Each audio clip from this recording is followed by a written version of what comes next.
Bienvenue à la mini-méditation du mercredi de l'Institut biblique belge. Je vous propose donc une lecture encore pour ce jour où l'apôtre Pierre écrit ceci: « Étant toujours prêt à vous défendre avec douceur et respect devant quiconque demande raison de l'espérance qui est en vous. » Un théologien de l'université de Princeton a déclaré ceci: « Les idées fausses représentent le plus grand obstacle à la réception de l'Évangile. » Je crois que ces paroles sont justes et vraies, et spécialement aussi pour notre pays, la Belgique. Une de ces idées fausses prétend ceci, que le christianisme est dépassé et démodé. Alors soyons prêts à nous défendre. Il y a une vingtaine d'années, John Lennon, l'un des chanteurs du groupe les Beatles, a déclaré ceci aux États-Unis: « Le christianisme va disparaître, il va décliner.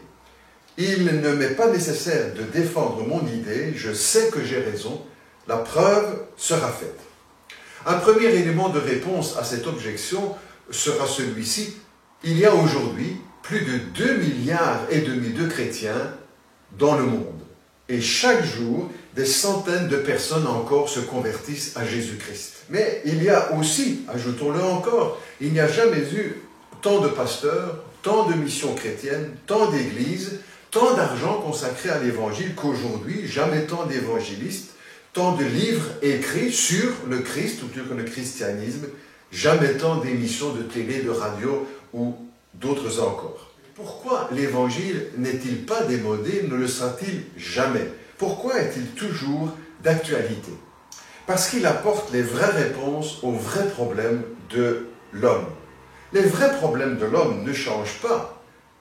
Quels sont les grands besoins de l'homme auxquels le christianisme apporte réponse? Premier besoin, aimer et être aimé. C'est Victor Hugo qui a écrit ceci: « Le plus grand bonheur dans la vie, c'est la conviction que l'on est aimé. » C'est bien là le message aussi de l'Évangile.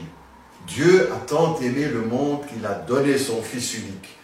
C'est en quelque sorte le message de l'Évangile résumé en un verset et qui exprime bien le besoin au fond du cœur de tout homme, le besoin d'être aimé de Dieu. La Bible est un message d'amour.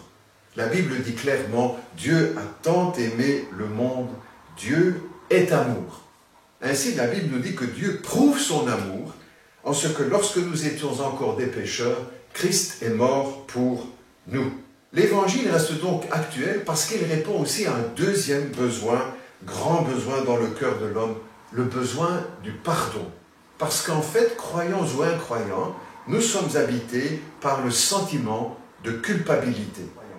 Albert Camus en a d'ailleurs très bien parlé dans son dernier roman, La Chute.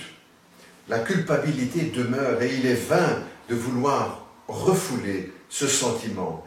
Il faut plutôt le déposer devant le Christ. Il est vain de vouloir nier le péché, c'est une des réalités les plus évidentes de notre société et de l'histoire de l'humanité. Troisième grand besoin auquel répond le christianisme: du Dieu vivant et vrai. Et c'est pour cette raison que l'évangile, le christianisme ne sera jamais déposé. Le grand théologien Augustin a dit ceci: il y a dans le cœur de l'homme un vide en forme de Dieu. Et le cœur de l'homme n'a de cesse que lorsqu'il est comblé par l'amour de Dieu. Loin d'être mort et disparu, le christianisme, l'évangile est encore bien vivant, plus que jamais. Le Christ est sur les lèvres et dans le cœur des millions de personnes dans le monde, et nous espérons aussi que c'est le cas pour vous.